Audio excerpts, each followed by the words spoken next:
My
Good evening and welcome to Chasing Prophecy on FM 105.3 in New Orleans, where we discuss anything and everything beyond the scope of normal. I'm Jenny Nicasio, along with my fantastic co-hosts, Sean Kelly and John Ventry. I just want to let you guys all know that you need to comment in YouTube for us to be able to see you. We're on multiple platforms now. We're on YouTube, Facebook, Rumble, Roku. Oh gosh. All the different platforms across and SoundCloud. If you don't watch us live and video, you can listen to us on the radio on your drive home from work, on a walk, while you're having your coffee. It doesn't matter. Just make sure you share this live stream if you're listening. You have no idea how it helps us. And to keep us on the radio, we need your support. So make sure you share with your friends, talk about us, let us know how you like us. And if you have any ideas for upcoming shows, please comment and let us know, because you know what? We want to make you happy, and that's what's important. So we have so much to talk about tonight. We have a fantastic guest on the show, but I just want to touch base with a few things that's going on. Just a reminder, my trilogy From the Sky, all 3 books, From the Sky, Aurora's Curtain, and Equinox, and hopefully the prequel will be available before the end of the year, I hope, because I keep trying to push it out there. It's a great young adult sci-fi mystery love story, whatever you want to call it. But if you're into that kind of stuff, please check it out and make sure you do a review also. So, and also I just want to let you know that I have my own show that I'm just going to be co-hosting by myself. Good. co-hosting myself. There's no co-host. Well, I'll have my, you never know. You know, I have multiple personalities. Well, you never know. You never know who's going to be on. So, yes. It depends on what phase of the moon. Like, I think it's the waxing phase, if I'm not mistaken. I don't know. Pretty soon. Wax on, wax off. There you go. Definitely. But it's going to be a different kind of show for the UPRN network. It's more like a variety. What's hot, what's not. All the latest news headlines. Some really controversial things. Because our first show. So I'm going to go out and say it's going to be dating in 2023 is for the first half. But the second half is, does pickle size really matter? So you can use your imagination when I say pickle. Dating and pickle size. It doesn't matter to the pickle. It depends on the pickle. And so it matters to the jar. Yeah. So that's going to be our first show. It's on February 15th. So if you guys can all follow me, I'd appreciate it. So I think it's going to be a little different. I think it's going to be lively. It's going to be spontaneous. It's going to be edgy.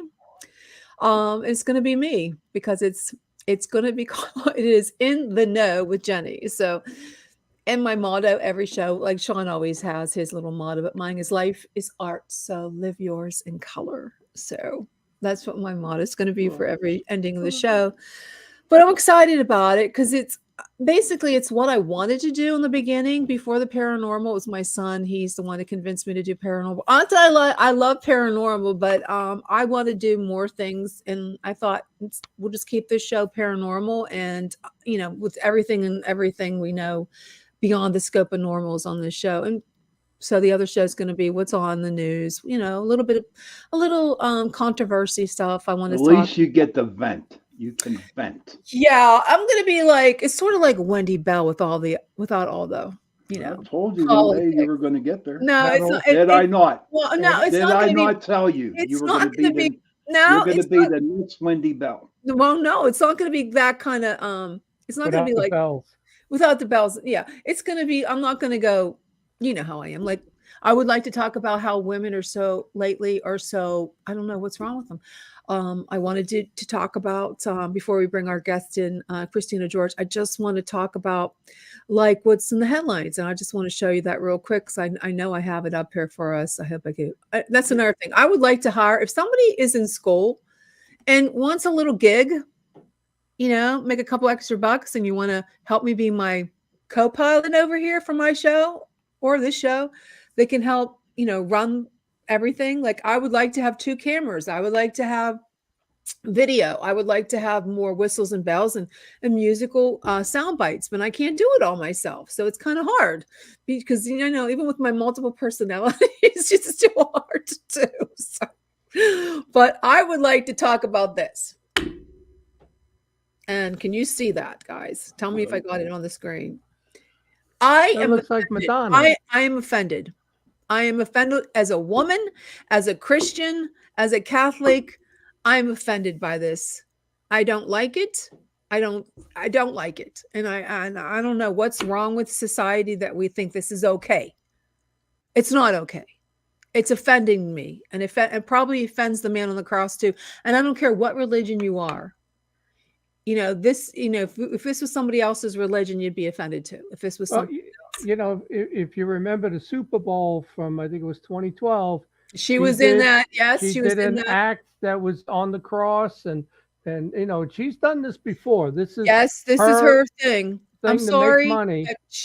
What is she? How old is she? We're about the same age? No, she's like 66, 67. Okay. Nobody wants to see you on stage when you do stuff like that. And I'm sorry, as a woman, I am offended.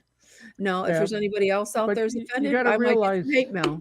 You got to realize, like a lot of Hollywood people, she has sold her soul to the devil for money and fame. There's no doubt in my mind. And I listened to an interview 20 years ago. The other girls that came out the same time as she did on MTV, they all said she was not the most talented. She wasn't. A lot of the other girls were better singers than her. And who knows what she did with Harry Weinstein, I don't know what she did with Harry, but she ended up being the one, and she was never the best singer, Yeah. And it's nice to I'm going to be honest with people probably think, I have a lot of people in my community to think, what the hell are you doing paranormal? Because I don't think there's anything wrong with being paranormal, being a Christian, because honey, I believe there are spirits. Whoa. I believe there are a lot of things out there, UFOs. And in fact, we've had this discussion many times before. I think, Christ and aliens, what do you want to call it? Fallen angels, demons, angels out there, they all are linked together into the supernatural and the paranormal. But before we go on, I just want to bring on Christine because I don't want her to say, hey. And I got one thing I got to tell you, though. What? Ready? Your friend, Val Thor. Oh, your God. favorite. Please, he's not my friend. Listen, I am hosting. I'm the MC and host. They're doing in New Jersey at High Bridge. You know the picture of him, the Val Thor and the girl and the guy sitting? They're doing an event there to honor Howard Menga. That was the owner of the farm. They're doing the Howard Menga story. And I'm the MC, the host, and I'll present. And there's about 5-6 different people presenting. So that's going to be, I can't remember, July, I think, is when they're doing it in High Bridge, New Jersey, where that event took place, whatever it was, 50 years ago. So I'll get you the inside scoop on Val Thor. Oh, I would like to hear about Val. Apparently, there's a lot more evidence on it than I thought, because they've been sending me their emails and a lot more pictures and different stuff. So I think it's one of those one-time things, Well, how did you get that gig? I know the people running it, and they come to the Philly UFO conference, and they know how I run it. And, I'm a pretty good public speaker and very knowledgeable. And they said, would you help us run this and be the MC and speak? And I said, yeah, I'll do it. Wow. That's great. Well, I love to Yeah. hear about Valthor. I mean, I have nightmares about him, but I'd like to hear about Christine. oh, I will. Christina Let's George is go. a psychic medium who's been investigating everything paranormal for the past 15 years in the public eye and has had paranormal experiences for over 50 years in total. That's a lot of years, Christina. Christina's experienced spirits in the paranormal activity since childhood and has had not one but two, oh my god, two near death experiences. Wow, that's crazy. I think one would be enough for me. I don't know, man. That's crazy. That she says changed the way that she not only looked at life, but also death. I bet it would. And her role in the paranormal is wow. That would change your whole role in the paranormal if you had an experience like that. So I can't wait to hear about that. She started her own paranormal group to help residential clients, and for over 10 years, she's also mentored children and teens with psychic abilities. Wow, that's so awesome. I didn't even know there was. I can't wait to talk. There's children that actually go around and think they have, wow, abilities. And she's helped their parents better understand what they've experienced and how to control it. And she's also spoken at many conferences and about the importance of state safety and protection, as well as she's been featured in many books describing just some of the most terrifying investigations she's experienced during her time in the field.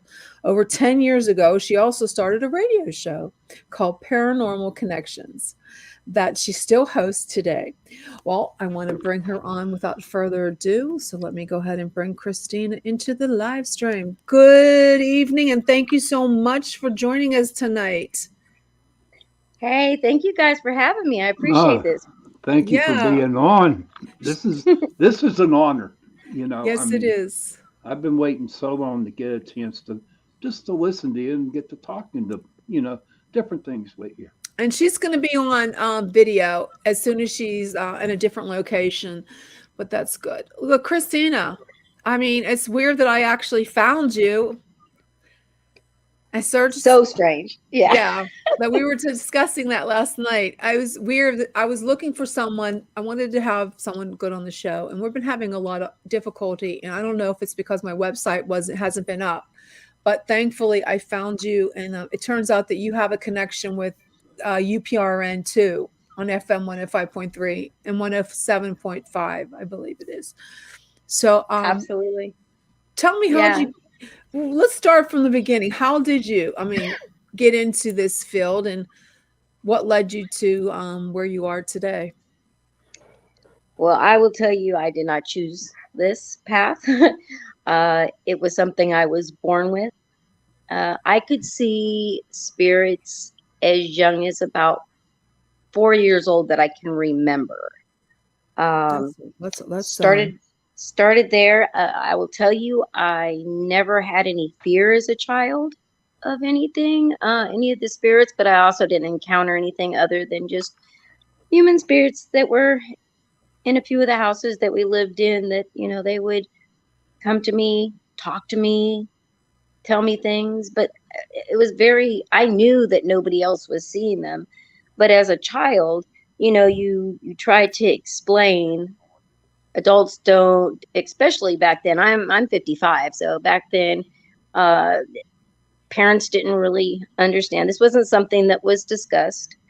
I was also came from a very, very, very strict Catholic background. And so I can relate to that. Yeah, definitely something that wasn't, talked about. And kind of started there, when I started trying to tell like my mom, my grandma, different things, or they'd ask me who I was talking to. It was always just kind of poo-pooed off saying, oh, she's got an imaginary friend. Or if I said I saw something, they'd say, oh, there's nothing there. It's just an imaginary friend. And, as a child, it's very confusing. People are telling you it's not happening. It's not real, but it's very real in your life. So you really don't know what to do. So it was kind of an awkward child, I would say. I mean, I'm a very social person, but I kind of had to live two separate lives growing up, especially once I got into school. Just because again, that wasn't a topic that you could really talk about. And probably it took me until I got to about middle school. And, I really wanted friends. I wanted to fit in. And every time that I would get close to somebody and we'd be really good friends, and then I would decide to let them know what I was experiencing, it either scared the heck out of them, or they would go home and mention it to their parents. And at that point, they were no longer allowed to talk to me, have anything to do with me. So again, as a child, it was very, very concerning and confusing just to try to figure out what exactly was really going on with me. So it kind of, starts there I didn't know. I knew nothing about quote unquote paranormal or psychic abilities. The only thing I knew about a psychic back in those times was like Miss Cleo and Dionne Warwick, and they had like the psychic hotlines. So I knew I wasn't that. Oh, I remember that. That was I remember them. Oh my God. Right. So Yes. I had no idea what I was experiencing, what was going on. So I really didn't have a lot of friends until about high school. Now, mind you, growing up, my mom worked. I grew up in Napa Valley, and my mom was a bartender. And the main cemetery was right across the street from her job. So I literally pretty much every day after school, I would walk down to the cemetery, hang out there, then, go get in the car, hang out until it was time for my mom to get off and go home. And so I was just kind of a loner, and although I knew a lot of people, I didn't have friends that wanted to like hang out or invite me to go anywhere or do anything. So I happened to be hanging out at the cemetery. I used to meditate out there a lot. I mean, a lot of people were like freaked out by the cemeteries. I found like that was my like peaceful place. I could go there and let everything else go away. Although I got a lot of interaction sometimes. But yeah, it was very interesting. I used to love to go there. And one time I met this group of kids there, a couple girls and a couple guys, and they were all goth kids. And so they were kind of, saw me sitting out there by myself in the graveyard, and they were like, "Oh, what are you doing out here? Why would you be out? Do you have family here?" And I said, "Oh, no, I just kind of like to hang out here." And so we got into more of a talking, and I was kind of interested in why they were there as well. Same thing. So eventually I ended up, telling them a little bit about my paranormal experiences and that I could see spirits and things like that. And instead of it freaking them out, it completely was opposite. They were like so intrigued and just like, "Oh my God, that's so cool." And so now like I'm instantly thinking, "Hey man, I finally found a group that I can fit in." They weren't scared away. Like they seemed to be cool people. Everything was good. By the next weekend, I got an invite by one of the girls to come and do a sleepover. So again, I'm in high school. It's the first time I've ever been invited to a sleepover. So I'm super stoked. I get there, bring my little bag in, walk in, and I follow the girl into, it was like a room that had been built onto the garage.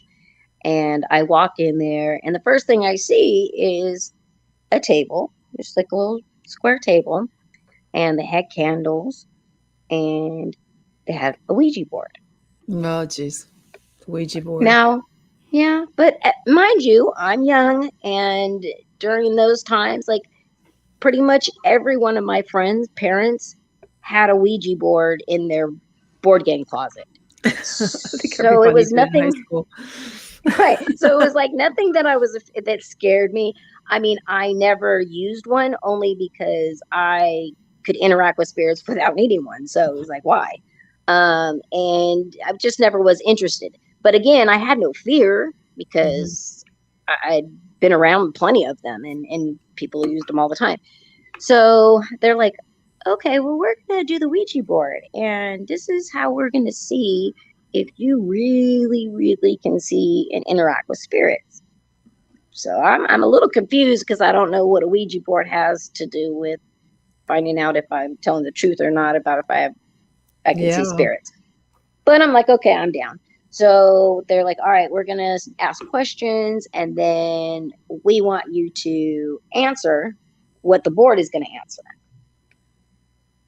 Hmm. I'm like, well, I'd never done anything like that before, so I didn't really know how that was going to work. But I'm like, sure, okay, whatever. So they start doing the Ouija board, blah blah blah. They're asking just some like basic questions, and then all of a sudden they start asking questions, and I just pretty much said, okay, anybody that's coming through, can you please let me know the answers?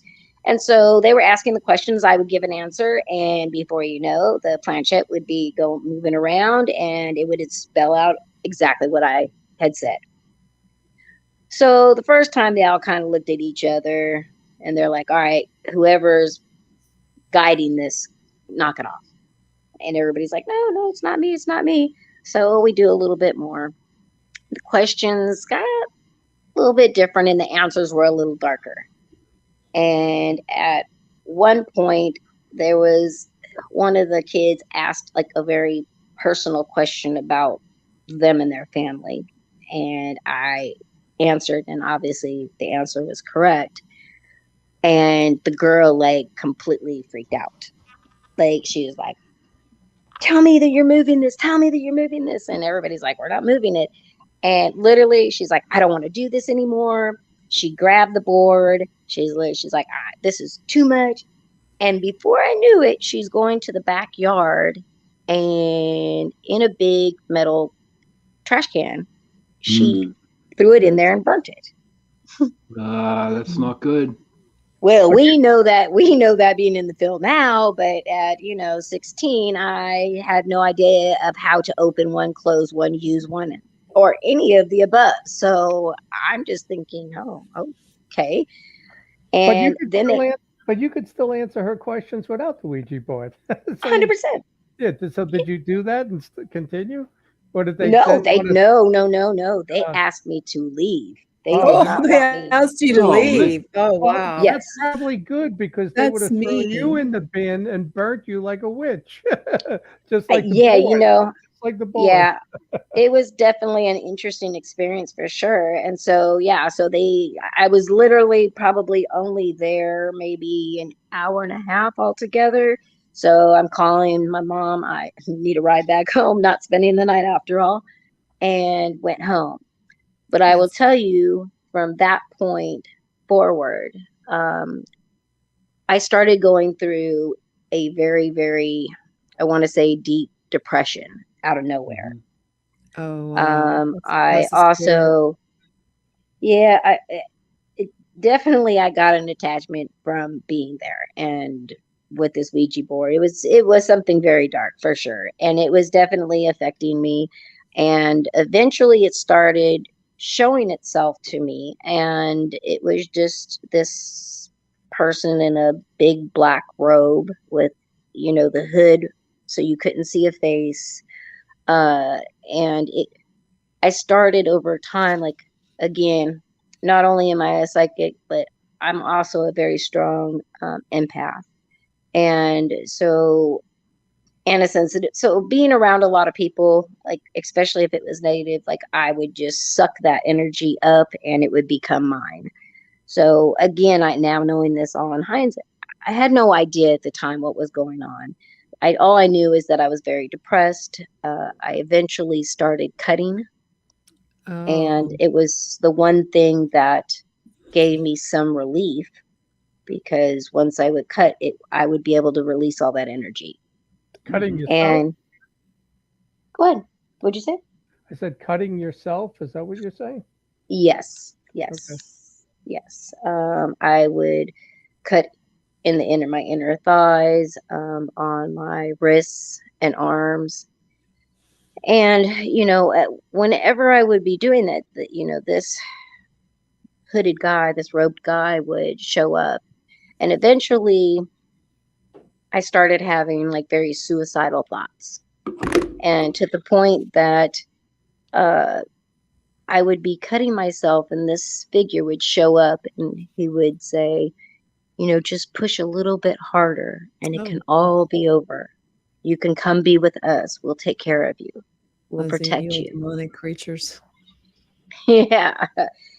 And, part of me, because of in the depressed state I was, I felt like, maybe that was the right thing to do. But again, remember, I grew up Catholic, and that's probably one of the cardinal sins would be to take your own life. So, Yeah, civilly. yeah, so I was very on, the fence. And so at one point, he just kept coming back and really more forcefully, really trying to convince me to take my own life. And at one point, I like it set me over the edge, and I started screaming at this thing. And I said, if you were so powerful, if you could protect me, if you could do all of this, why can't you take, my life? Why do I have to do it? Like, if you're so powerful, and why do you hide behind that hood? Why don't you ever show me your face? Mm-hmm. And I will never forget to my dying breath, this thing turned around and said, "Oh, you want to see what I look like?" And me, little rebel self I am, I was like, "Yeah." And he puts his head down, and he puts his hands up to go like where the hood is to like start to pull it back, and I can see that it's long, bony fingers and like these longer nails. And then he pushes the hood off, and as it drops back, I look up, and I will tell you, he looks exactly like something right out of a movie of Satan himself. That's frightening, scary. I wouldn't want to see that. Yes. It, to be honest, was petrifying And that, because It scared the hell out of me. well, it all well, stems the from the only fact of the Ouija board that you use at that house. It'll come from that. yes. And so, you know, first thing is I've never per se feared death ever. But what I, did fear was like going to hell. And, I guess grow up being Catholic and going to church every Sunday, it's like your fear is that, Satan's going to come and get you. And so now I'm thinking, oh my gosh, it's true. And here he is. But then I started like thinking about it, and I'm thinking, he can't. I mean, again, if this was true, if he was truly Satan, he wouldn't need me to push harder and take my own life. Like, he could snatch it from me if he wanted to. That was probably So not Satan. It was probably just another creepy ass demon that wanted to torture you. exactly. And what it is like, now being in the field all these years, what I, realized is that thing, especially anything really dark, Mm-hmm. they know you better than yourself sometimes. And they know Yes, every true. single fear that you have. And so he had to go for, the top one, because not too much scares me, to be absolutely honest, even to today. When I go on investigations and people get freaked out and you'll see them running and screaming, and no, like if somebody screams and runs from somewhere, that's exactly where I need to be. I need to go right there. I need to go see Yeah. what's going on.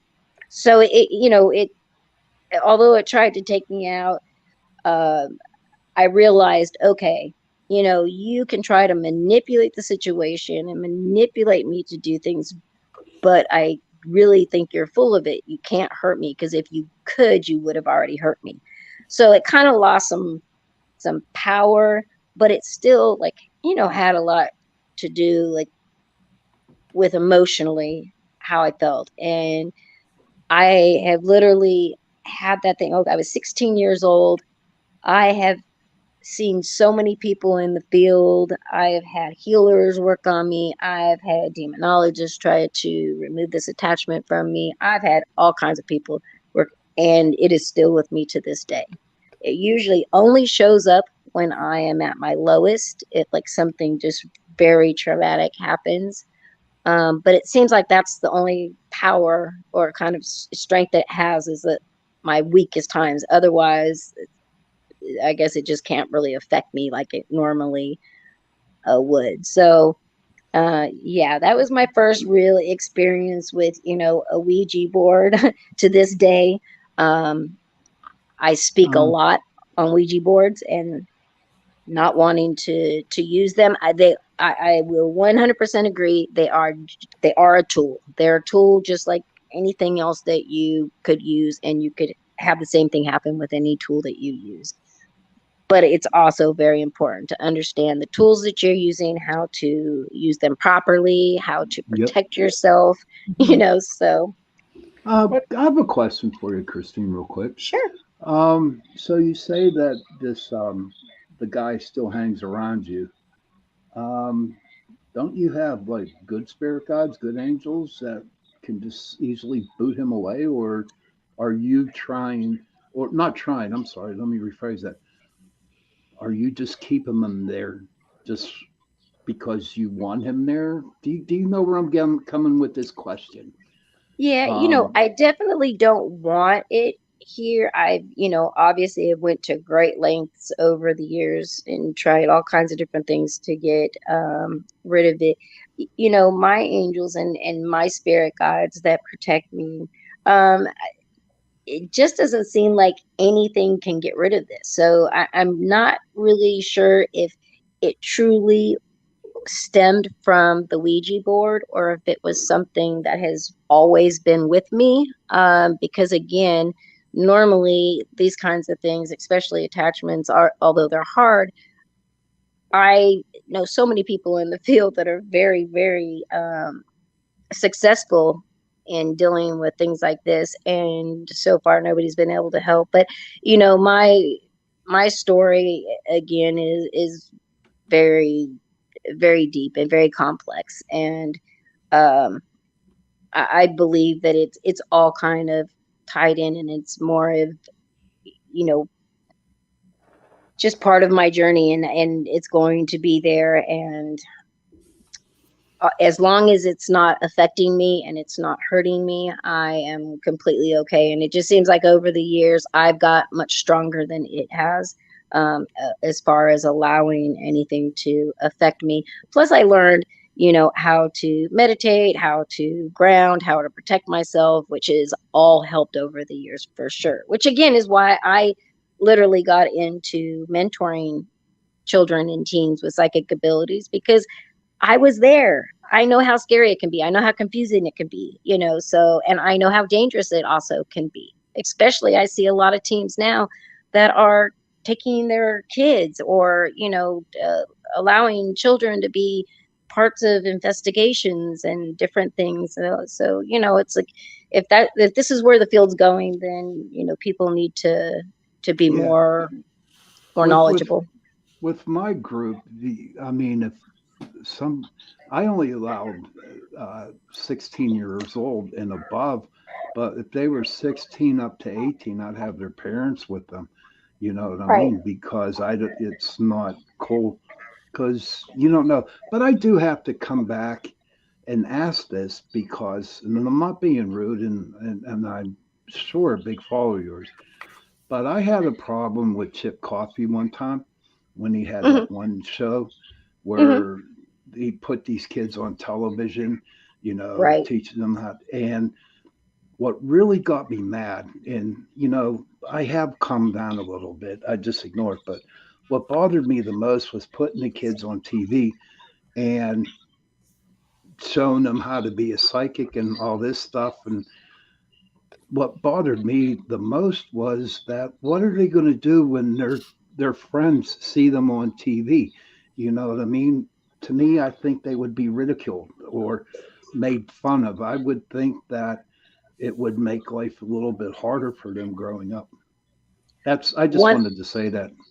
No, and I agree 100%. I felt like, although this is a topic, and I think that it's an important topic, because, again, although it's kind of a double-edged sword, that show did educate a lot of parents that, when children are bringing up paranormal issues and experiences, that there could be something, to it, and not to just poo-poo it Right. away. And I But agree it with that also, 100%.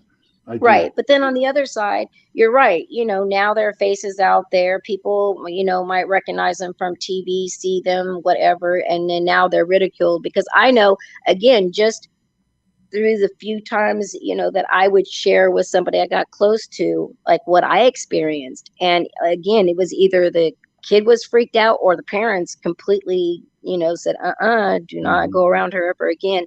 So I just feel like it's kind of unnecessarily putting, them out there to have to deal with that on top of everything else. Okay. Awesome. I'm glad you're teaching the children because and the parents are the biggie. Yes. Because when I would go to a client's house and they were, was involving children, I'm like, you know what? If that kid starts talking about that dude over in the corner, listen to him and let him talk. Yes. Don't tell him not like it's not there, you're false and it's not right. I said, no, you can't do that. You have to sit down and actually talk with the kid and just let him share his story because it makes them feel not so much wanted, I think, but part of their family structure. Did I say that right? Yeah, well, it's definitely a different time and age than it was, before, like when I was, first getting, into the field. We didn't have a whole lot of all of the television shows and all the education and stuff like that. So it's a little, different now. For the parents, I mean, it's key that they understand. But you also didn't see a whole lot of kids talking about paranormal stuff going on.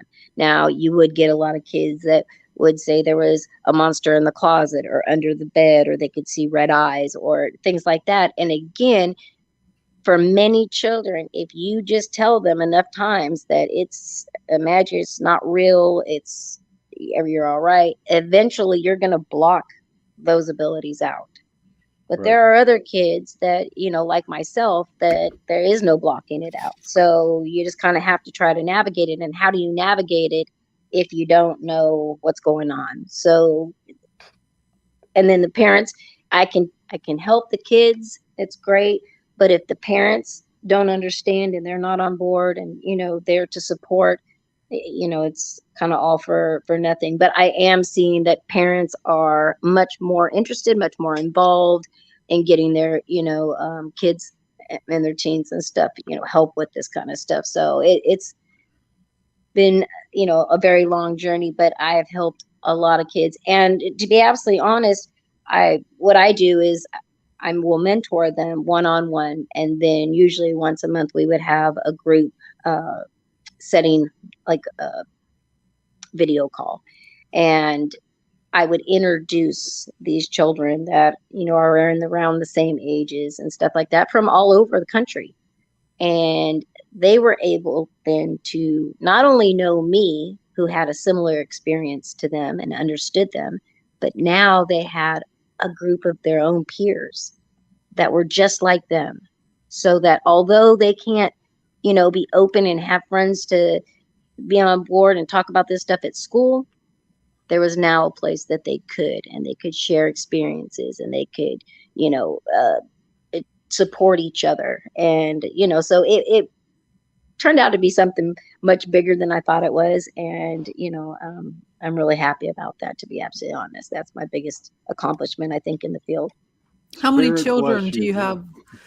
How many children do you have in your little discussion group? What So you said? I've always kept, they're in different age groups. So I have not been mentoring for like the last 5 years, just because I have some major health issues. And so I had to back away from it. But I would do groups of 10, and they would be in different age groups. So each age group. And I've probably mentored, I think the last time that we did a count, it was like 116 kids, That's ranging Wow. impressive. That's a from very 7 impressive. up to 17. So Do you contribute any of your health problems to the fact that you deal with the paranormal, or do you think sometimes that there might be some kind of negative energy that's affecting your health? Yeah, the paranormal for sure has affected it over the years. I just have never stopped. I live with a terminal autoimmune illness that's very rare, and there's no cure for it. Oh, So, wow. It's um, it's a what kind of autoimmune is it? Like, because I have the reason why I ask, I have three, and okay, sometimes I think that it comes out. My flare ups come out when I do certain topics that we discuss on the air yes, or go to different yes. places. Yep.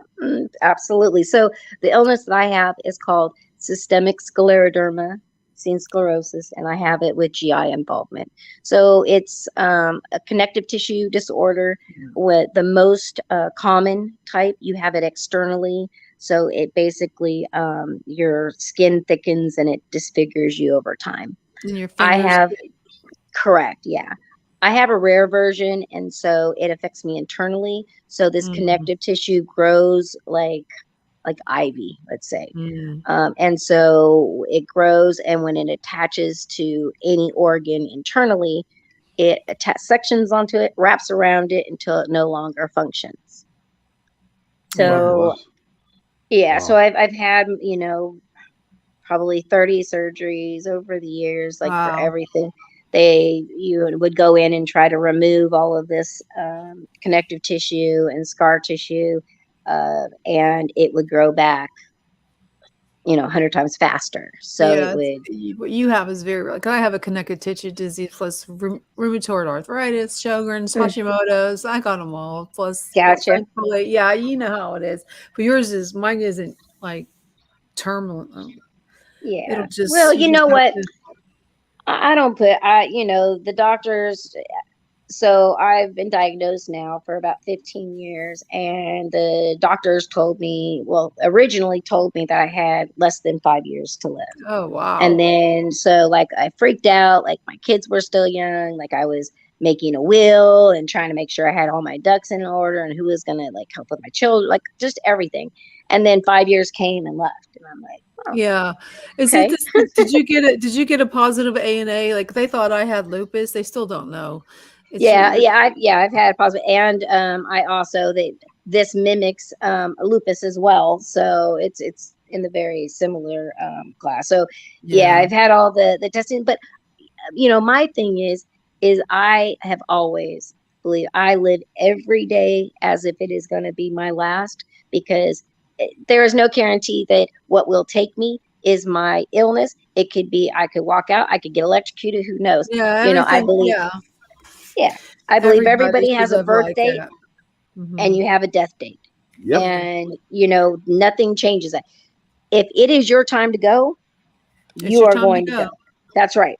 And I learned that after having, my near death experience. Well, I had two of How them, but okay, how did let's talk about that. How did that sure. happen? And Okay, let's talk about the first one. sure. So the first one happened when I was about 8 years old. So we were very poor at the time, and my mom put us in the Salvation Army. Uh, I don't even want to say it was the church, but it was like a camp or whatever. And so they would take us like on field trips and stuff for the kids. So they took us out to Stinson Beach here in California. Now, I don't know if you guys know about Stinson Beach, but it is the one beach most known for shark attacks. It's shark infested, let's put it that way. Oh well. So I don't know if the church like was trying to get rid of us or what. I don't know why they would take us there, but that's where our field trip was. So they were up on the lit or up on the hill in the parking lot, getting all the stuff to take down, and all of us kids we ran down to the beach. We get and I'm standing out there, and we're in the water. I love the water. I'm in the water and everything, and all of a sudden I'm hearing these adults up at the van yelling and screaming. And so I look up and they're waving their hands up in the air and everything. Well, silly me, I thought they're waving to me. So I'm waving back, and I can't hear what they're saying.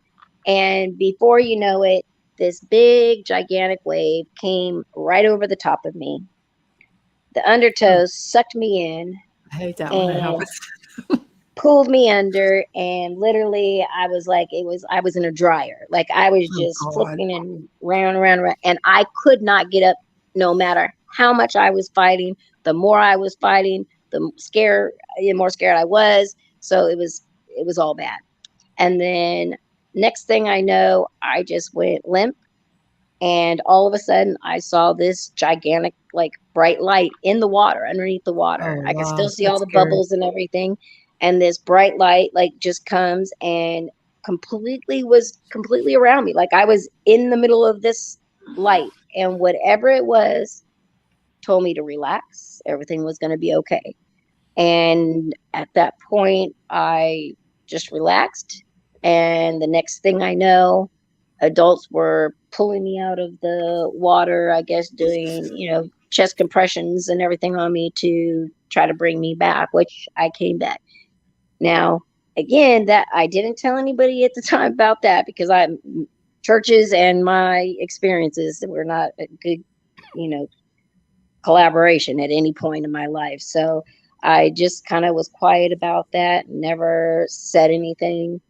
But then when I got to be an adult, I had my second one, and more profound. I had a car accident. And to mind you, I had been sick and having issues for many years prior to that. They say, "Oh, it's all in your head. There's nothing wrong with you." And I'm like, if one more person tells me what I experience is in my head, like I don't know what I'm Yeah. going to do. So I'm like, okay. Eventually, you convince me that I'm hallucinating or I'm a hypochondriac. I don't know, but okay, it's nothing. And so I get in a car accident, and I ruptured my spleen. And Oh so they had to man. go in and do surgery to repair my spleen or remove it, whatever. I think thought they were going to have to remove it. They ended up just being able to repair it. But when they opened me up, here they see all this cocoon of all of my internal organs. Mm. And so they go in there. So they're working on me for like 8 hours. And all of a sudden, I'm above my body in the operating room, overlooking the gurney, seeing the doctors, seeing everything. Like I literally had to kind of No. Yeah. manipulate my way over to see if it was me. And sure as heck it was me. Now, mind you, I'm an adult now at this point, right? So I do know about the paranormal. I do know about near-death experiences. Like I got very interested in all that off of TV and started researching. So the first thing I'm like, oh my gosh, am I dead? And the first thing I'm thinking is, okay, I know that when you're in the hospital, because so many people have near-death experiences during surgery, Mhm. they normally will put something like on top of the big operating room light, so that you'd be something that would stick out. So I'm looking, but there's nothing there. So I'm like, okay, so I'm looking at like the all of the machinery, all the Mhm. readings, I'm listening to what they're saying, all of that. And I'm like, okay, I don't know what's gonna happen. And then the next thing I know, I'm not in that room anymore. I am now just in a room. It's just all bright light. There is no ceiling, no floor. It was just there. And I can see that there is my grandfather, who was the Mhm. very first person close to me who passed away and came back and to see me right afterwards. Um, an ex-boyfriend of mine who was murdered in front of me. Oh I see geez. I see a couple of other women who I have no idea. I have no idea at the time who they are. Later on, I find out through my father that it was family that had passed on before that I never met. And then the other people I still to this day have no idea who was. So I'm looking, and I'm just like, oh my gosh. And I'm trying to get, my grandfather and everybody to come to me. And all of a sudden this male voice comes and says, that it's not my time, and I need to go back. And not only do I need to go back, but when I go back, I need to be open about my abilities, and I need to help other people. And I'm like, oh, no.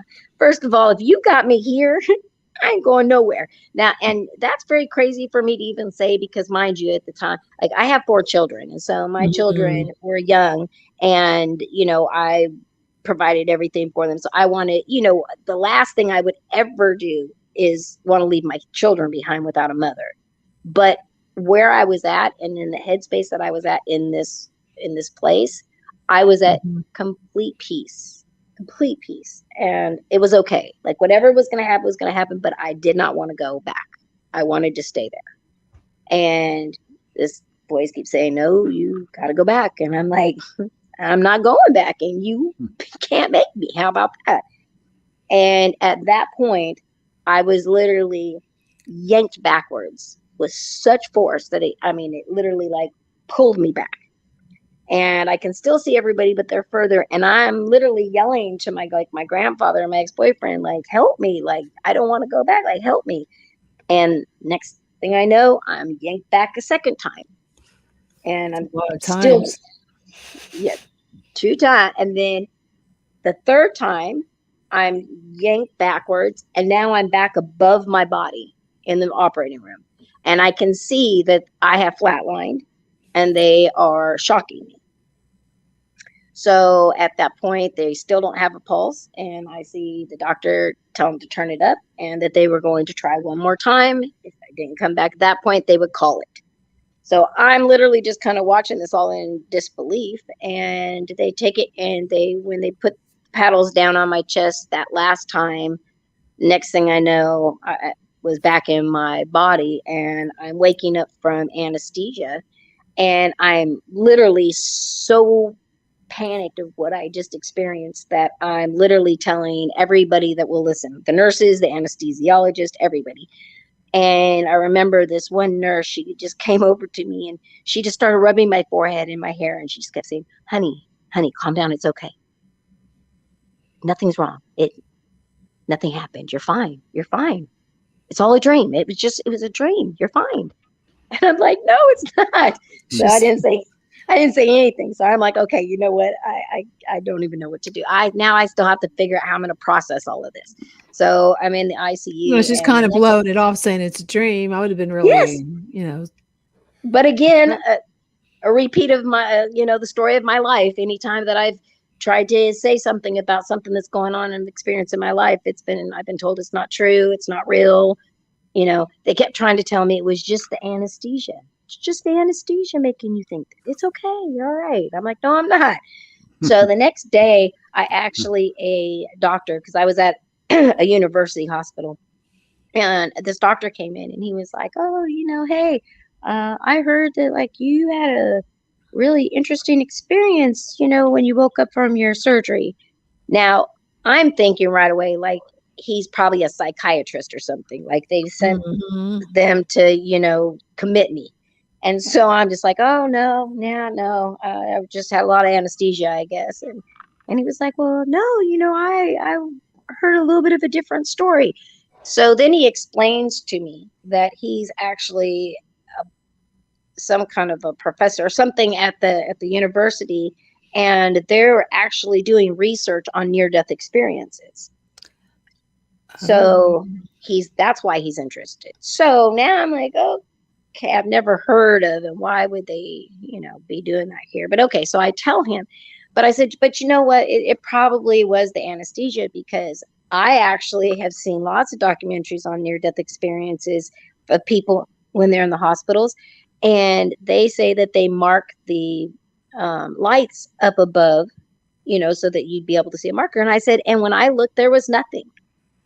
Oh. And he writes something down, and he gets this big smile on his face.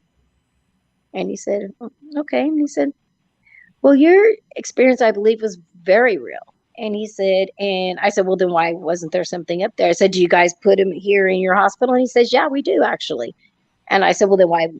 Obviously, I didn't see it. Why wouldn't I see it? And he's like, because out of the 3 ORs that we have them in 2 of them and not in 1. And that was the one that didn't have it. Oh. So I was Ooh. like, oh, okay. But again, that made me realize that if it is not your time. Now, how many times have we seen on the news or something that you see a car accident, right? And the Mhm. car is completely torn in half, right? And you Yeah. say, how could nobody could survive that?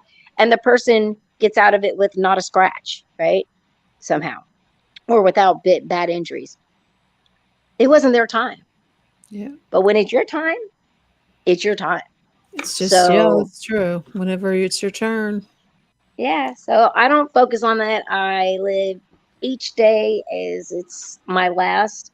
I have days, and I'll tell you, my followers, my listeners used to get so angry with me in the beginning of being in the field because they would say, "Oh, I spent a lot of time in and out of the hospital. So I'll be in the hospital for 3 days, and then I'll get out. I'll be out for a few days, and then there'll be like a conference or like my friends are getting together, so we're gonna go out and have some drinks, and then I'll post about that, and they're like, "You just got out of the hospital," and then I'll go do an investigation, and then 3 days later I'm back in the hospital, and they're like, "Why would you go out? You shouldn't be investigating." No. And over the years, they learned about me because when I don't feel good and I have to be in the hospital, I'm completely put out of commission. I have to submit. But if I feel good, 100%, you're going to see me out there. I'm going to be investigating. If I want to go and live it up and go and have a party, I'm going to do that too. I'm going to do whatever it is that I want to do while I can do it until I can't do it anymore. So if that means intermittently, that's what I'm going to be doing. So. That is sweet. John, Thank you for John, you're sharing that. John, you're so quiet. Yeah, I John, what's wrong? Come can't on, John. I can't get any questions in. Hey, I got John. two. John, welcome to my world, buddy. I got two questions. One, did you ever try going the more Mute your traditional? background, hun. Yeah. Yeah. Have you ever tried to go more traditional route of getting a priest and, try to drive that entity away, even if an exorcism or something is needed? Have you ever gone to like the pastor or the Catholic Church? I have gone to the Catholic Church actually multiple times over the years. I don't know how much you know about the Catholic Church, but Did they to help try to you get or no? absolutely not. Yeah, No, I 100% not. They will not entertain it whatsoever. Nope. Yeah, it took me. I had something in this house, and I kept going to my church, and it took 6, 8 months for them to just come, and they would only do a blessing. They wouldn't try Right. to drive it out of the house. That's more paperwork to get to that stage. And Yeah. it was actually 15, maybe 3.5 years later that, and it was in the middle of filming a movie that they brought a real priest in, and he said, "I'll do this for you," and he drove it out. But that thing was in his house for 5 years. But the other thing I want to ask you is what the hooded guy, when he pushed back and showed you his face, do you think he showed you what you expected to see because he knew that's what would scare you the most? Because they can shapeshift. He could have looked like Daffy Duck, he could have made himself Oh look yeah. like anything. Yeah, 100%. I don't think that um he showed me them that way because that's what I was expecting to see. But I think that he did that because he knew like that was one of my top fears. So, again, these things know us well. Yeah. And so again, at our weakest points, that's when they're kind of able to get at us and do something that will trigger something. Do you think to some extent, like with the metaphysical, that your mind is actually controlling all of this? That if that you in a subconscious way, maybe you want it to be there, and it's a tulpa, I guess, that you are actually creating this thing, and it is really there, but your energy is bringing this hooded guy in there. Well, I mean, I've actually seen people, create poltergeists in their homes, and it Yeah. absolutely can happen. Again, I feel like this has been with me for a very, very long time, way before I knew anything about any of this stuff, or to even be able to manifest something like that. Again, this started very, very young. Yeah, I agree. I mean, I had experiences at 4 years old, at like 12 years old, at 16 years old. So, it seemed like something else was always there. Yeah, yeah. Carnation. I'm getting there. Just wait. Just wait. Just wait. Relax now. I'm Relax. getting there. I'm glad you're 30 miles away from me. She would have bit my I'm getting head there. off. Hi, Chaylee. Good to see you. And I want to welcome every one of Christine's peeps that are here watching our Yeah, show. definitely. It is a pleasure to have you on our show. Thank you. And for we love to joining. get your comments in. So if you have any, I think there is one there. But Oh wow, there's a lot of people in there. I mean, there's one that says, "How do you comments. feel about victims of abuse?" As far That's what someone's asking. How do you feel about victims of abuse? I'm Do you not think sure. he's implying that they bring these things in like a Yeah, maybe. negativity? yeah, maybe if they can, whoever put that, if you could just elaborate a little bit on exactly what. Yeah, while they are elaborating, I am going to mention our wonderful. Let me just get this. Oh, look at this. It's backwards though. It's like a mirror. It's a mirror. Yeah, it's a mirror. It doesn't. I don't know how to get it. I don't know how to bring it to. Well, we see the word. You see the words. It's backwards. Oh, but That's okay. that's right. So I'm going to do a rock. Okay. I just want to stop 1 second and say a shout out to our wonderful sponsors at Carnation. Make sure you get your essentials or get your Carnation evaporated milk to make your wonderful pies. And then we have a holiday coming up, so Valentine's Day. Make sure you get some Carnation Instant evaporated milk, or get some essentials breakfasts and bars or drinks, fortified protein and multivitamins. I want to thank you again, Carnation, for sponsoring the second hour of Chasing Prophecy on the FM 105.3 UPRN network. And make sure you check us out on Roku. Roku, whatever. They know what I'm talking about. I'll get that off. Christina, I had when this stuff was peaking back in 2015, 2016, I remember going over to Buffalo Wild Wings. I go there to watch the UFC fights. And I had a table. I get there early, and it's just me and 4 chairs, right? And this kid comes over and he says, "Can I sit with you? Because you can't get seated." I said, "Yeah, go ahead." But we start talking, and he recognized me because I'd been on TV and stuff. But he starts telling me his story of these 2 entities in the house, like you, the hooded guys. One was big, the other was smaller. And he said that the smaller one would kind of be pushing the big one back, get away, leave him alone. But the way it worked out was the smaller one was actually the attachment and was trying to be like good cop, bad cop.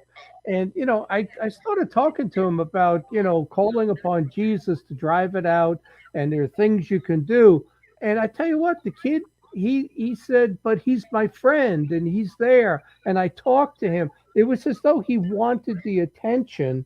And then he just abruptly said, I told him, "You got to do something about this." He abruptly looked at me and said, "Oh, my friends are here over there. I'll see you. I'm going over to the bar." He didn't want to talk about it. So he got up and he walked away, Wow. So it makes it's weird though. I'm known in the UFO field, but I've had these paranormal things, and I've had so many people tell me their paranormal experiences, and the stuff is real. Well, Have you yourself ever called upon Jesus to drive it away? And I mean, you could say a whole lot of rituals yourself without the priest, because I've had people say to me, "You don't need the priest. It's what you believe. it's You the can belief. do it." Yeah. Yeah, absolutely. I mean, again, I no longer follow the Catholic Church, but I am fully, Christian. And yes, I believe that that is the one way that I, would be able to get rid of this. The last person who actually reached out to me to help me through some other people I knew was Bill Bean. And, over time, I've really been thinking about it. And I guess I just feel like, okay, I mean, I'm just going to keep trying until something works, or else the other side is I just come to grips and just keep living with it like I have been all these years. And, again, the only time is when I'm really, really sick. And it usually affects me like when I'm in the hospital, or if I'm like super stressed out. Like I had my father pass away, then my best friend was murdered. Then my mom passed away, who I was taking care of, and I found her. And then my best friend went into the hospital, and 2 weeks later passed away of cancer. And I was like under so much stress. I didn't have time to grieve not one person, much less, everybody. And so, I noticed like if I'm really stressed out, or if when I go to conferences, I really kind of stepped away from doing conferences anymore either, just because there's just so many people and it just literally sucks me dry. And I'm one of these people, like, I don't just say, oh, hey, how are you? I'm like a hugger. I got to touch you. I got to hug you. And I'm immediately going to know what kind of person you are. But it is not good sometimes. Do you think this entity had anything to do with those deaths, with your friends being murdered in front of you, or maybe even causing those other people to die prematurely? It's an interesting thought. I've never thought about it, but no, I mean, I can't really see any correlation from one to the other. Each death was something very independent of the others, and some of it was natural causes. My friend that was murdered, this was like the third time that the person who murdered him had tried, so he was just successful this time. So no, I will tell you though that it has been said for generations in my family that the curse, this curse that we have. And I didn't actually know where I got my psychic abilities from. I didn't find out until I was an adult and I already had kids and stuff. I happened to be going to Oregon, and you pass this area called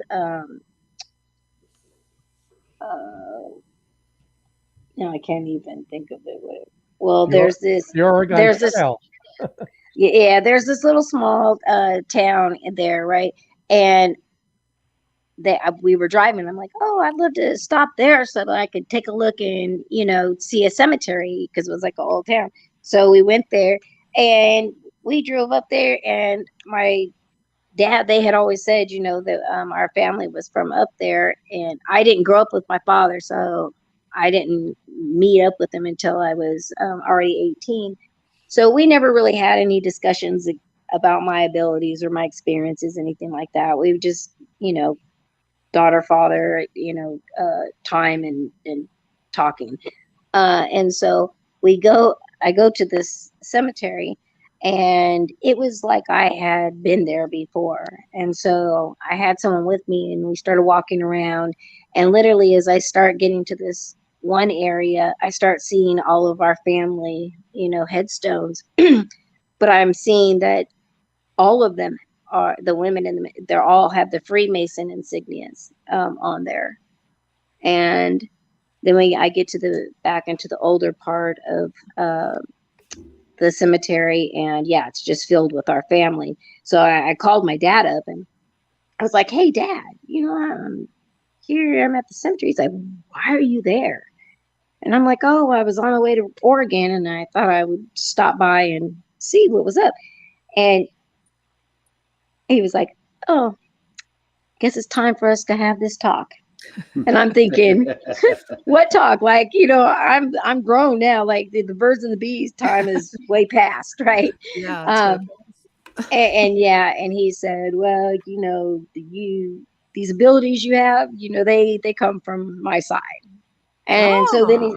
he started, explaining, and also we were generations and generations of Freemasons, very, very high ranking Freemasons at that.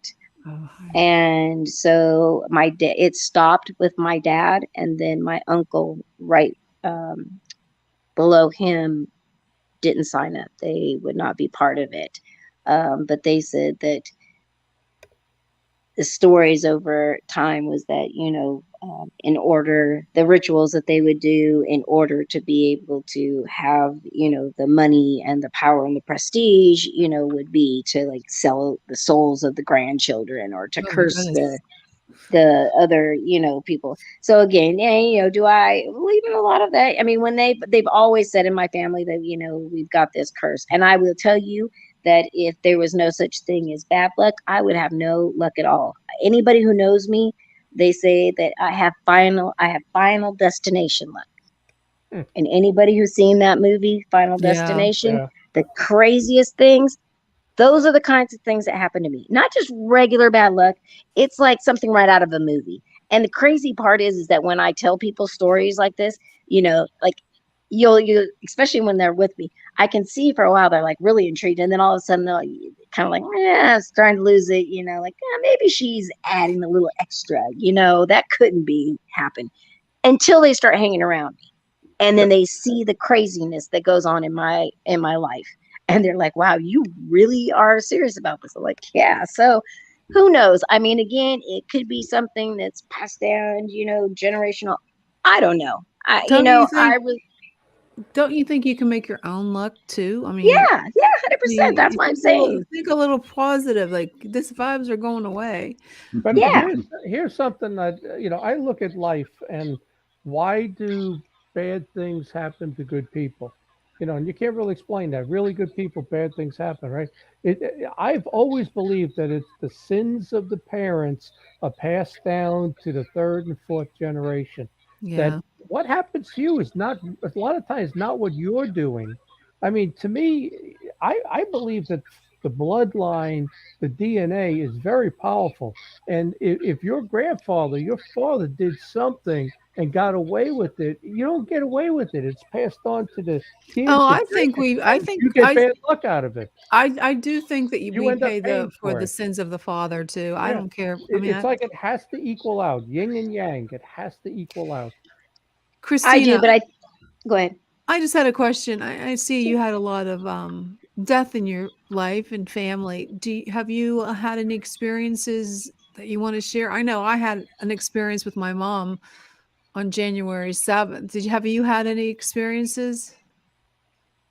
With family or with Yeah, like a paranormal experience. no, I would say the only experience I've ever had that was connected with family was my grandfather. He was the very first person around me who had passed away as a child, and I was very, very connected to him. And we were rebuilding the deck in the backyard. I was helping him, and he I ended up was going to come back the next day. He was out there working. He ended up having a heart attack.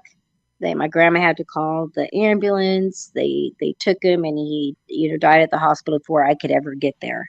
And so when they called to let me know, my mom had called, I literally went straight to my grandparents' house, and while everybody was in the living room and the kitchen, kind of going over doing the adult things, I went into my grandfather's room, and I went and laid in his bed, and I fell asleep. And then the next thing I know, I opened my eyes wide awake. I literally saw my grandfather standing right next to the bed with his hand out, and my hand, like, just on its own started rising up to like grab his hand. And as soon as I reached it, it was super, super cold. It like kind of like, I don't know if it startled me. And at that point it broke, and he just like his silhouette dissipated, and I've never, until my near-death experience, I had never seen him again. And it's very hard because I connect with other people's loved ones, and I do readings, free readings for people a lot over the years. And I'm able to bring, messages and comfort to people, but I've never been able to do No. that for myself. Mhm. Or I've actually had a lot of people try to do readings on me. Mhm. But can't. it's very either apparent one of two things. Either it is just so generalized that it's like, I wish I wouldn't have wasted my time, because it's like, okay, I see like a grandmother figure. So do you have anybody that's died? Well, I'm 55. Of course, I've got people who have died before me in my family, and it's like, oh, did she have red hair? No. Okay. Maybe it was like an auburn. No.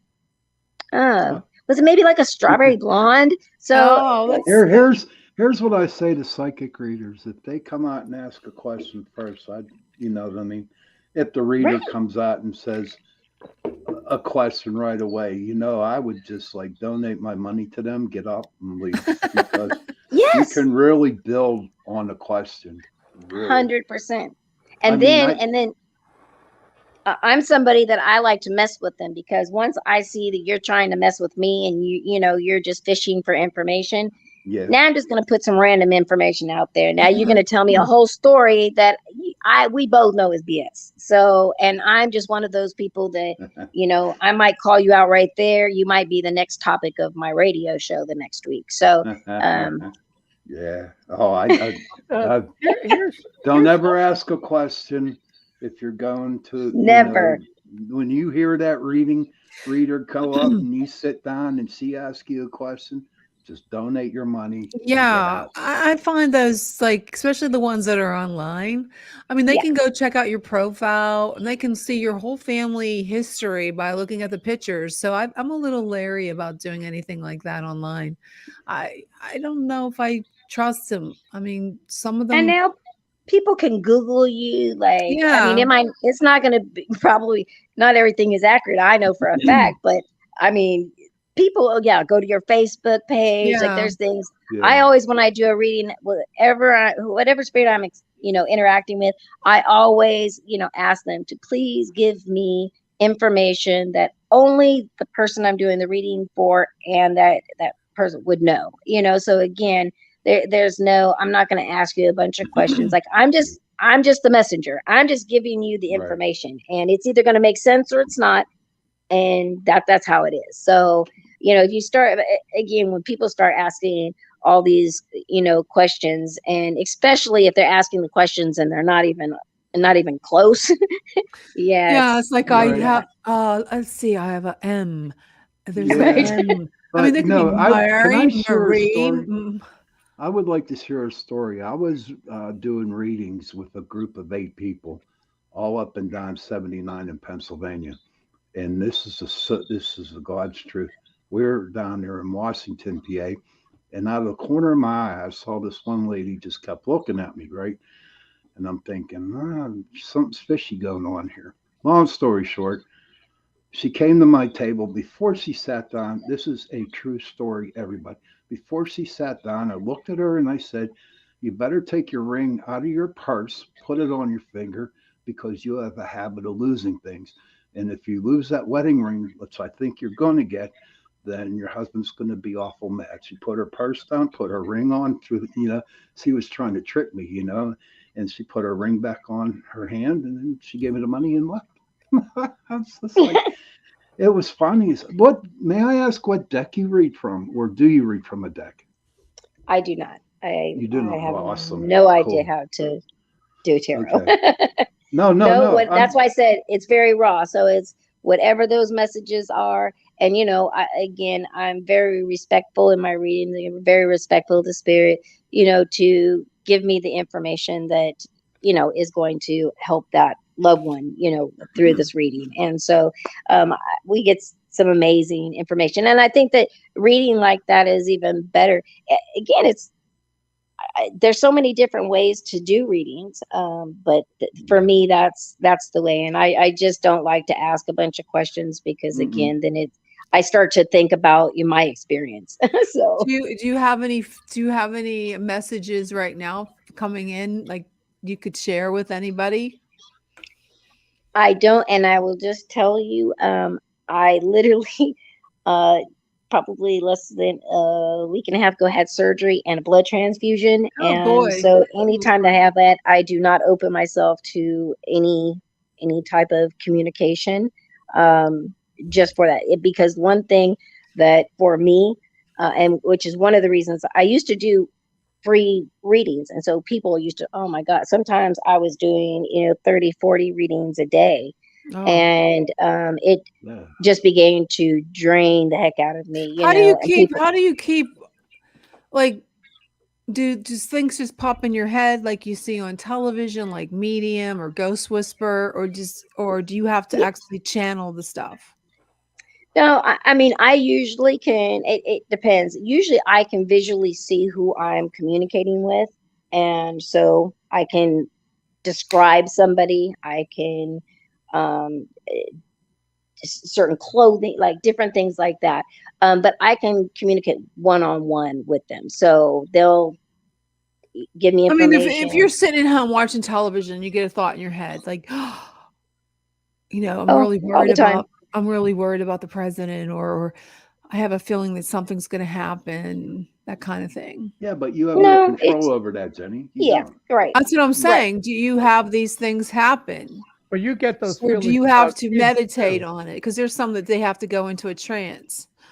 Yeah, I don't go into a trance, and I don't really, I do right before a reading, I do kind of meditate just to kind of open myself up and clear everything, out, so that I'm only getting those messages in. But I will tell you, messages come random all over the place. I Okay. mean, when who is it, the Long Island medium, Mhm. I don't know if I she's believe become it. she's become very commercialized. But I will tell you, when I first saw her show, I was like, wow. When she was like at a grocery store and all of a sudden just had like a message for somebody, I'm like, oh wow, like that's exactly how it is for me. Like I can be walking, all of a sudden it's like, yep, you have to.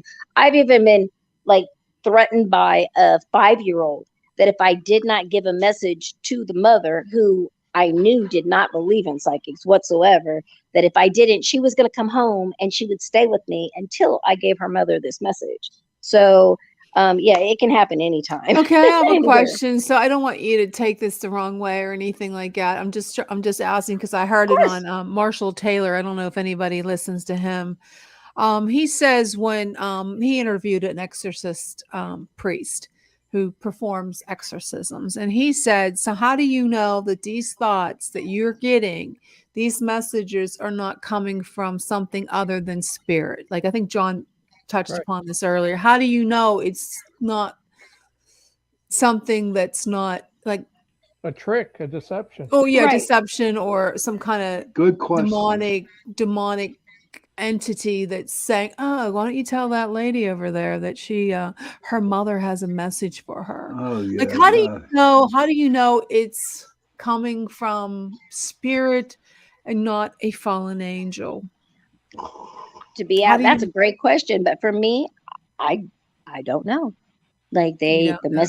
the messages come, and again, Yeah. I visually can see what the person looks like. But again, there are entities out there that can shape shift Mhm, and yeah. Yep. show you in any form that they want. So if they wanted to show in a human form, I mean, again, I guess it would kind of maybe depend on the information or the messages that you're getting, Or or it could be the feeling that you get when you're like when I do that. And I'm not trying to take over the show, but whenever that happens, it's just that I know who's there watching me, who's my spirit guide, my angels.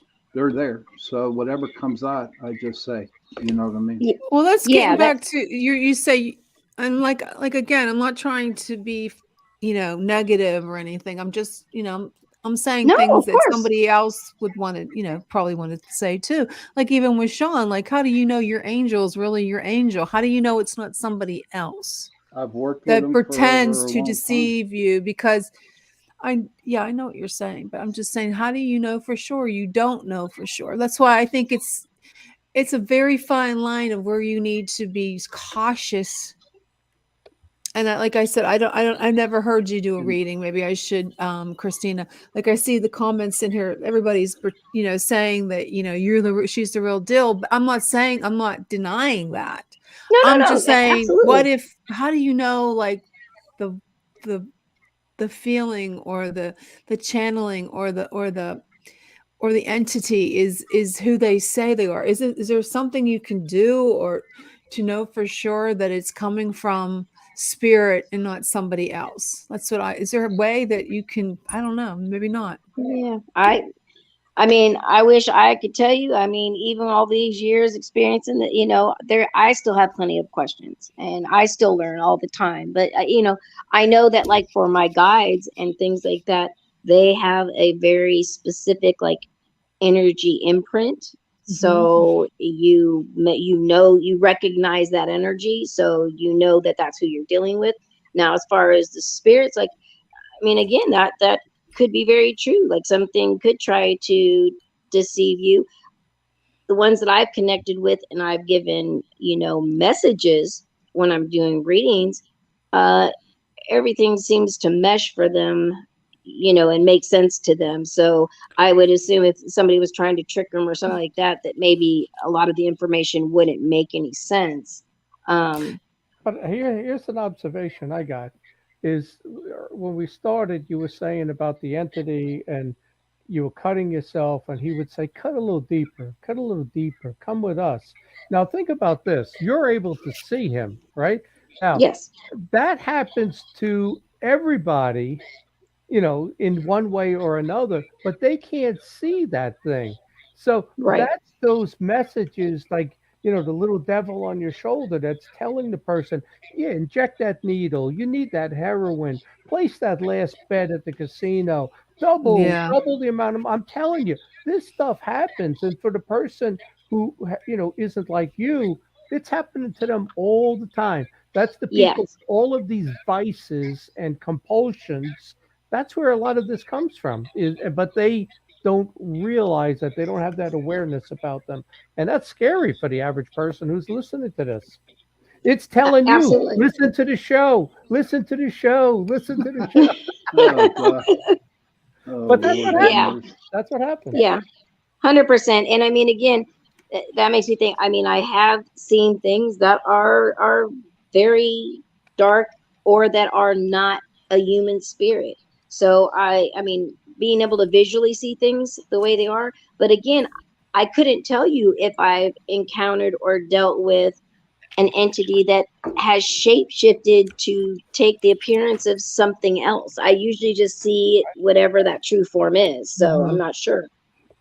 I have a question for you, Christine. Okay. A long time ago, when I was really learning the paranormal, the spiritual, all kinds of, this whole thing, a friend of mine said that with all the negative energy that you have created, and it just goes out to the universe, she claims that it's possible that that black blob or black person is all the negative energy that you released all a long time. And since it's your energy, it's staying with you. What do you think of that? I mean, again, it definitely could be possible, but just the fact that it was with me so young before I had a lot of this stuff going on. But I mean, again, definitely plausible. Do I think that's what's happening with me? To Yeah. be honest, I'm really not sure. Like your health. I know, once I went on an investigation, Sean was doing a class at Penn Trafford High School where I live, and he was doing a, class, and we went to the Bushy Run battlefield. It's where I live, it's a battlefield. And it was at night, and I was there, they had the cameras, they had all their, equipment, the paranormal equipment, and something squeezed my shoulder and said, "Leave." Okay, and I freaked out and I left. Okay, I ran as fast as I could. Almost got killed. Almost went through a major highway and get smashed. But I went home and I people took pictures. It was weird. Like they took a picture of me. It happens to be that next day, and there's this huge orb, like right in the center of my chest, and I was got that H1N1 so sick. I was so sick the next day. I was deathly ill. And I still to this day think that presence hooked itself to me and I took it home with me. And it affected my health. And that was from that moment on until now. I've like had one nothing death, nothing life threatening, but all these autoimmune disease your body attacks itself. And I still think it's from that moment when that thing attached to me. What it was, I don't know. Who it was, I don't know. But I'm a little leery. Like Sean always wants me to go on investigations with him, and I'm a little leery about going because I know from past experiences what it does to me if something attaches to me. It makes me sick. Yeah. So that's why I'm a you little do leery. you have to be careful. I mean, again, I'm just kind of one of those rebels that it's like whatever. I'm gonna do it regardless, you know. You don't So care. I really don't. Yeah. I mean, yeah. It's I tell everybody if I could, you know, if my last breath is investigating or taking a shot of tequila, then I'd and rather if it take could a tequila, sorry. Well, let me maybe ask one before you, the other. Who knows? maybe your family, your children, how do they feel about this? About Good your, question. So it was something that again when my children were young I did not talk to them about anything. okay. They were very kind of freaked out when they knew what I was doing, so we just didn't really talk about it. And it was kind of weird because when they were in school, like they'd always say, "Hey mom, my friend's coming over today, so do me a favor, don't be Don't talking talk about like about your it. paranormal, don't be talking about you got a Yeah. client, like please do not embarrass me like that." And I'm like, Yeah. got you. See, that was Okay, the we won't talk. opposite with me. My kids, they wanted me to do readings for them. It's like, okay, let's go out on the porch. Aunt Jenny's gonna do some readings. Yeah, well, that's the flip of it. So yeah, so for when they were all in school, yeah, it was like very embarrassing. Don't bring anything up. And again, I didn't want to traumatize my children, so like yes, okay, that's fine. But as soon as they graduated, oh, now they want to come and they want to tell me all their experiences, Yeah. everything that was happening. Oh, now all they tell all the friends every time that they get a new friend. Oh, yeah, my mom, she's a paranormal investigator. Yeah, she's a psychic. Yeah, you need a reading. Yeah, you do a reading. Oh, you had Yeah. somebody who died. Yeah, she'll take care of you. And I'm just looking at my kids like, really? Where'd this come from? Uh-huh. That's amazing stuff. It's fun. Uh, Yeah, there's just it's just a different, I don't know. And it seems like it runs in the family. Like if I have a little bit of intuitive nature and I'm a you have a sensitive. what? You have a what? Get it right. And my son, my one son, he does cards and stuff and he's real intuitive and he talks to his spirit guide all the time, which I find fascinating. I said, well, how come I can't talk to my spirit guide? Like, do you have any tips for anybody on how to connect with their spirit guide? So there are plenty of ways. Let me just start out with the preface that, okay, in my opinion, everybody has psychic abilities. Everybody. Okay. So when people Mm-hmm. are like, no, I've never had anything. And I'll say, oh, have you ever like walked into a room and maybe met somebody and you've never met them before, but you Hmm. just know right away that that's not a good person? And they're like, Yes. yeah. And I'm like, oh, so what do you call that? Oh, a gut feeling. Okay, well, you call it gut feeling. I call it some psychic abilities. All right. So we'll go through things. Most people that I have found is that usually by the time children go into school, if they are actively experiencing things and talk about it and it's shut down, then by the time they go to school, they get a block up and Yeah. done deal. That Uh, happened. That happened to my son. oh, Up to okay. the eight, up to the age of before, up to the age of 10, he loved psychic abilities. He loved talking to ghosts and spirits and that. But he became when he turned 10 years old, it all stopped. Yeah. and Well, and it just usually all they have stopped. some usually they'll have some kind of experience which is a different experience than the original. So like again for me, when I was young, everything was very positive. I didn't have any like anything negative to compare it Yeah. to. So by the time that I did have something negative, then you're like, oh heck no, I don't want these abilities. No, And it's scary. yeah, yeah. But again, a lot of people block it. A lot of people now as adults all of a sudden are unlocking, the abilities are coming through and they're like, "Oh my God, I don't know what to Mhm. do." So my bet, I tell people it's our human nature to fear what we don't understand. Right. Exactly. So the Yep. best thing that you can do is get the knowledge. If they, find it out, do the research, do what you have to do, you know, because even for people with abilities, once they're reactivated like that, it's very hard to shut them back down. It's not like being a kid, where you've got a lot more power to put up that wall. Once you're adult and they reactivate, like you're pretty much going to be dealing with it. So at that point, you need to learn to be able to manage it and control them. And Mhm. so my biggest thing is meditation. You know, Yes. meditation will be your best Mm. friend.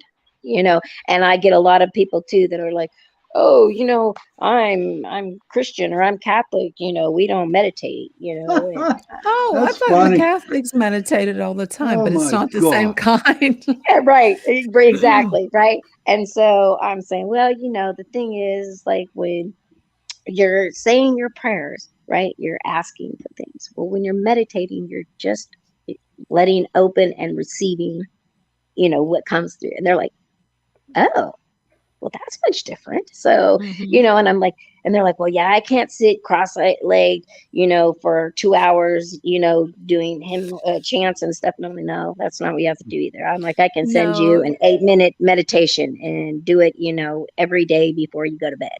Yep. And they're like, Mm. really? So, yeah, I mean, there's very simple things, but again, most people don't know. And again, a lot of people still to this day are afraid of these Well, different things. yeah, it's scary. Like, I know myself, I don't know if it's the same thing, like the shadow people, the figures that you see at night, you can't move, sort of like Hmm. sleep paralysis. And I Yep. always wondered, we've had a show on this a number of times. We probably should do another show on it because it was really good. Now I get Uh, mad at him. Brian Sharp, yeah. I get mad at him, Jen. Because he's a psychologist. Brian Sharp was on this show a couple times, and we discussed the sleep demons. Like I call them sleep demons because you'd fall asleep, and it seems like it happens like maybe a few moments after you fall asleep, where you can't move, you can't open your Hmm. eyes. Or you can open your eyes, but you can't move, you can't Yep. talk, and you're like, You're trying to say mine was always, Mom, help Yeah. me. No, you're right, Jen. But I Yeah. would get it like, oh my God, my whole like adolescence, and into adulthood that I would scream. And I probably scared the hell out of my kids. I don't know how many times I'd scream, I help. And then you can't move and you can see the figure in front of you. And it's like, it looks like it's sort of like one of them alien gray demons, It's like one time the one pulled my sheets, my covers down. I'm like, oh my God, and I can't move. And there was a show called Evil. I don't know if any of out there have seen these. That That's oh my creepy. That God, was creepy. Evil is the best, scariest series on. I mean, because it talks about this creature like a demon that sits above your, and it torments you. So it's Hmm. like I started having them, but then I started having where I would have my premonitions about the same time. And I would have like telepathic things, or I'd think of somebody and the phone would ring, or I'd see a dead relative. It's like it's all started from that moment on. I'm like, what are they connected like the sleep demons? But for a child, we talked about this a number of times. I think wouldn't a child be terrified Right. if this happened to them, and then they started hearing voices, and then they think, oh God, like Lynn, you've heard of the creepy shadow people. Yeah, the Hat Man. They're scary, and so many young children, it seems like it's like pre-adolescence, like puberty that they start I don't know if it's something to do with hormones, but A you lot know, of young kids though, they don't know that this is good or bad. Right. It's like, yeah, okay, well, I see somebody over there. He's not eating me, so he wants to play. yet he's not Yeah, eating you yet. I mean, he wants to play. He wants to talk. Okay, you know. Yeah, it But really kind of just it depends. Like I experienced, well, I have for a very, very long time sleep paralysis as well. so you But had I that also, too. oh yeah, well, and I also I have a lot of the precog dreams, um, premonitions, Well, yeah. and Mhm. so like usually when I wake up from those, I usually have the sleep paralysis. But um, that's why I said I think my fascination in the paranormal is just more so than just the paranormal because um I've also over time believed that I've also been a contactee, so which is kind of linked to my precog dreams Oh yeah, and they can and be all linked of that. together. So yeah, so I've always say there's a lot in the paranormal that links between the fields. It's always kind Yep. of been crazy to me that the fields are so separate. The people in the paranormal don't believe in ufology, and the people in ufology don't believe in the paranormal, That's and neither horrible. one of them believe in Bigfoot or the Loch Ness monster. So it's like, and everybody's an expert, and everybody knows everything, and nobody knows a thing, to be absolutely honest. So it's like we're all just trying to figure it out. So, but I do believe, and doing research over the years and having so many clients and stuff, you start to see the similarities in different aspects. Like if they're having paranormal experiences, yeah, they might be having sleep paralysis. And yeah, oh, and why are the shadow figures looking like little grays? Yeah. And oh, Why do why they are they look like little having grays? right, Definitely. so again, it's very different, but I feel like it's, very, very connected all, together, which is why I've always covered all the topics. Christina, what's your views on the afterlife? What do you think happens when somebody passes, and when does it happen? And what is your views overall? Well, again, this is something where, I'm very interested to know. I mean, I interact with spirits, and some of them, have will tell me that they've crossed over. They're in a very beautiful place, very tranquil, peaceful.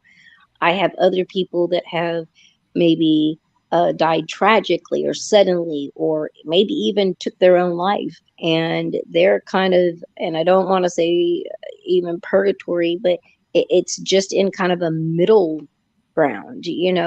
Um, but I've never been able to like experience or interview somebody maybe who has memories of past lives or things like that, or reincarnation.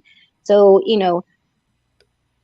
I feel like some people cross over, and again, Do you think there's a real heaven and I hell where don't I you're don't judged? Okay. I You don't. know, I think I'm torn because I mean, again, of my upbringing, but I mean, I don't. I've never had a reading with somebody who says, "Oh, I'm in hell and I'm burning up," and I've never had somebody say, "Oh, I'm in heaven." I mean, they will say, "Oh, I'm at peace. It's very beautiful. I'm very, well, happy." maybe the people you can only contact are the ones that are still here wandering, because the heaven and hell people, they're not here anymore. They've You moved know on. what? So you Here's got the my middle theory. earth people, the middle earth. Here's Yeah, What's my your theory. theory? We're living in hell right now. I agree with And you. Right. when I I die, agree with I'm you. going to a nicer place. Yeah. That's the I way was I gonna look at say it. anything can be better. But Sean, this is the way I look at it: is God is good, and God's not throwing us in a lake of fire to burn, for a million years. But he that is said that it will happen, and this is where people get confused with hell. That will only happen to the Antichrist, the false prophet, and the devil himself. Those are the only three people that get thrown in a lake of fire. Nobody else, nowhere else did it say humans were being thrown into a lake of fire. The thing that Jesus actually said was that when you die, it's over. It ends.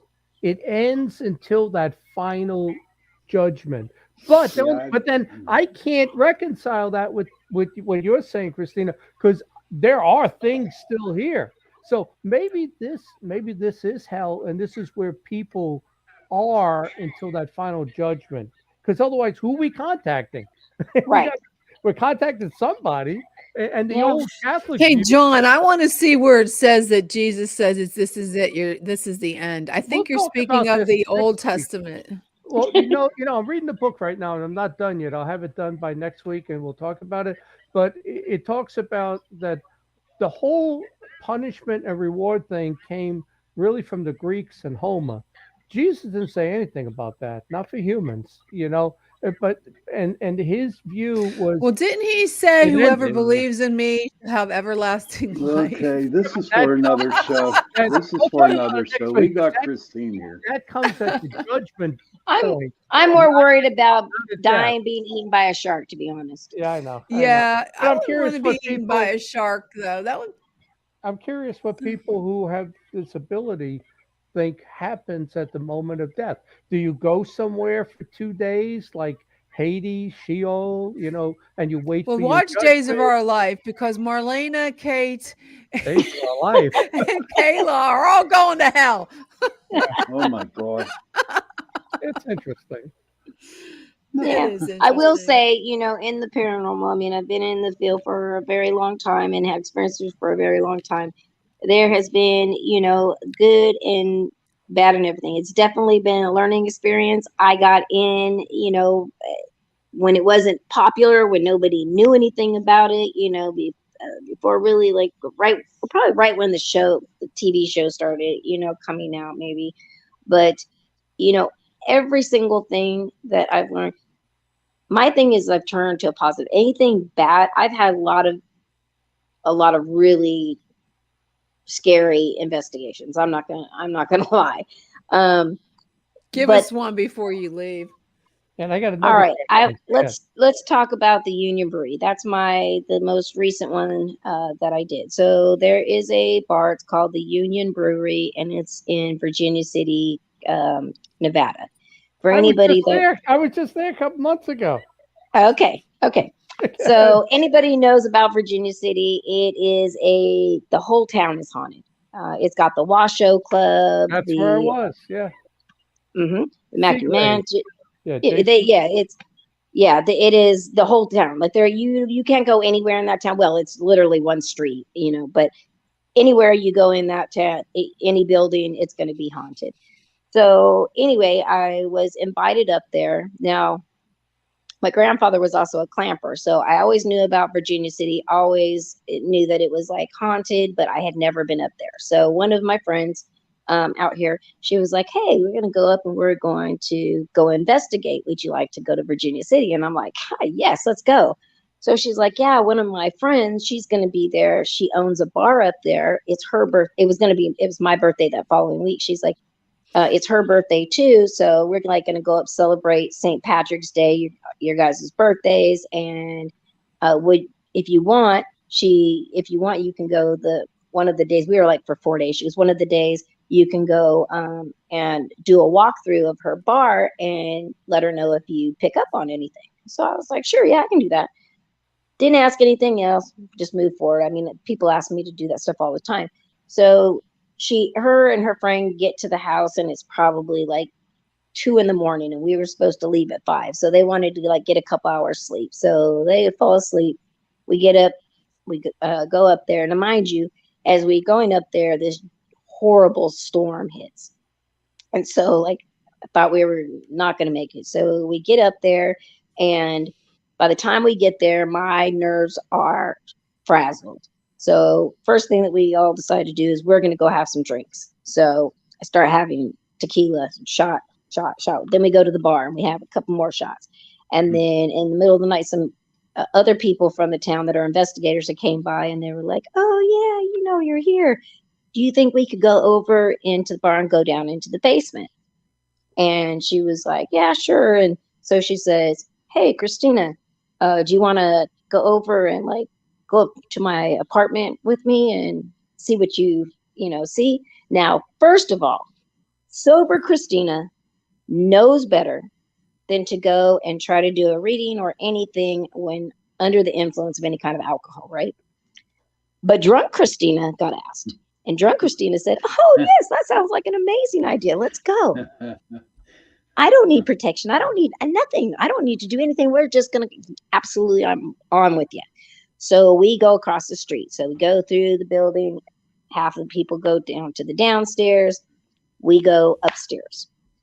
So we open the door, walk into she has a 3-bedroom apartment above the bar. So we walk in the door. She flips on the light and she's like, so do you see anything? Now, mind you, I don't know this woman. I had just met her. She's like, so do you see anything? And I look and I see just like it was a regular person, a guy standing right in the living room of her apartment. And I'm like, yeah. And she's like, what do you see? And I said, a guy. And she's like, what does he look like? And so I look and I start describing what he looks like, right? And at that moment, he looks at me and he like has this look on his face like he realizes I can actually see him. And the next thing I know, he comes running at me full force. And the next thing I know, he took me over. Now, again, I'm 55 years old. I've had my abilities my whole life. I have never, ever, ever had something like this happen. Next thing I know, I'm having a conversation with her and I'm saying, oh, it's me, Nick. I need you to forgive me. I'm so sorry. It wasn't me. It was the building. And I'm saying all this stuff, right? And she's looking at me. And mind you, she doesn't know. She only met me for like a couple hours and then the car ride, for a couple hours. That's it.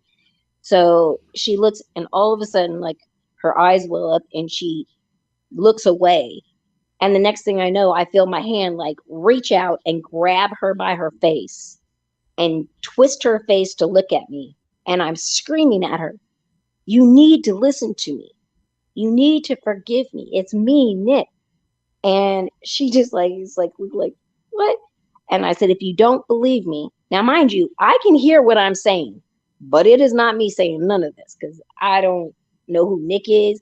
I don't know what's going on. I didn't know anything about the building. So I'm just like, I can hear myself saying it, but it's not me saying anything.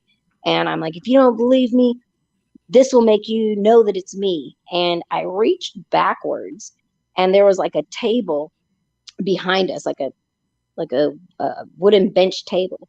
And I put my hand back and I grabbed something and I bring it back and I put it in her hand. And I'm like, if you don't believe me now, then you won't believe me. And she looks and it's a box. And she looks at this box and she just burst into tears and she took off running out the door and down the stairs.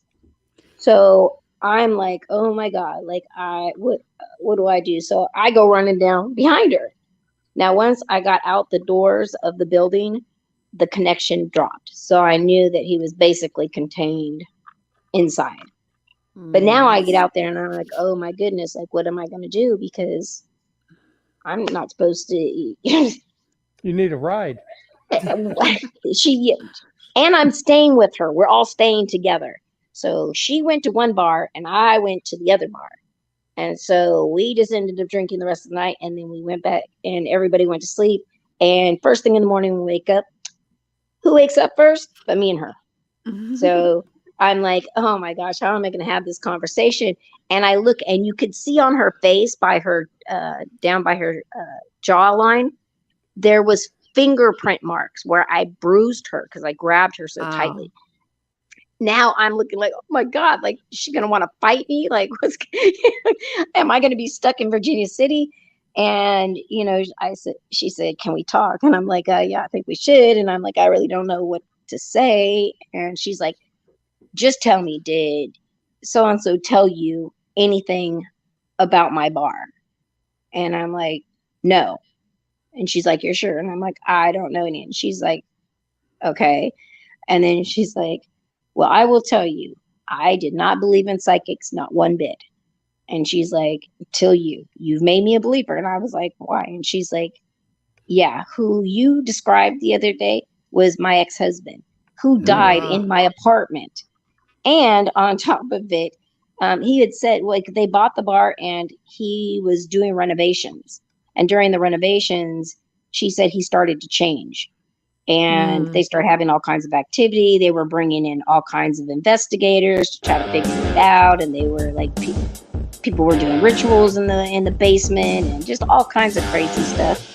And, you know, she said, then what was the one thing that really made me know is she's like, do you know what that was in that box? And I'm like, how am I going to know what's in that box? I said, I had never been in there before. And it was some cufflinks. It was the last gift she had given him. wow. That's crazy. But Christina, I want to thank you for Thank joining you. us tonight on Chasing Prophecy Radio. It was a Thank pleasure. you. We're going to have Thank you you. back. But thanks again for everybody in the comments. Make sure you follow us on YouTube. Check us out next week. All you new people out there. Roku. Definitely would love to have you back as regulars. Have a great night. And thanks again for watching Chasing Prophecy. Have a great night. Nighters. The devil made you do it. Yeah, the devil.